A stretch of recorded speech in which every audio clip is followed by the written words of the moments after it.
now we are in 2016. Do we have enough of the spectrum out there that we can have good and bad characters out there? I mean, for example, Ashley's website is dealing with black women in horror. We're talking about killers, right? Not just killers, just... Well, but I mean, you're true. But my point being is that do we have enough of the spectrum now that black people can be bad and still be good and we enjoy that and it's okay? Can a black person be a villain? Can a black person be a killer and be cool and we still like that and enjoy that? Absolutely. I think my issue with representation for me is complexity.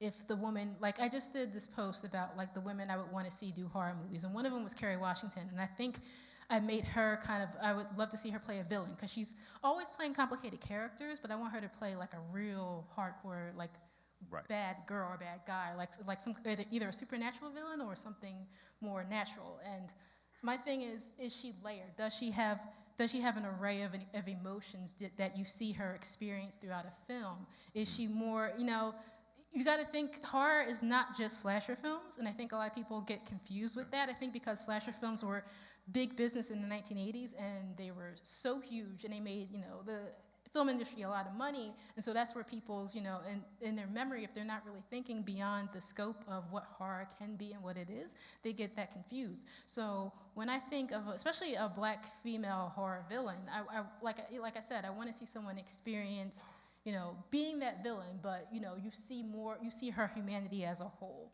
and I think that's possible. I think people don't like.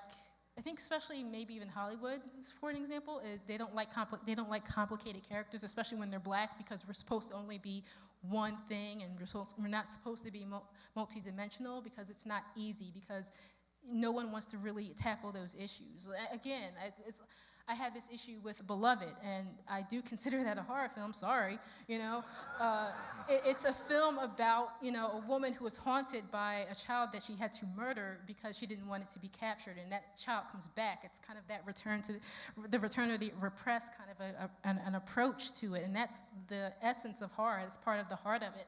And so I think those characters were, it was one of those really very layered stories, very emotional. It wasn't an easy watch, but those are the kind of things in Hollywood, when they do get greenlighted, they fail miserably, and they don't really get made again.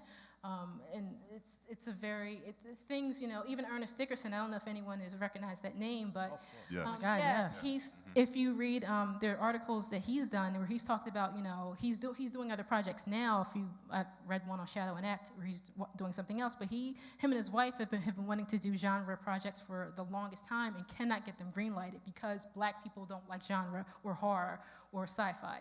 So well, is that true?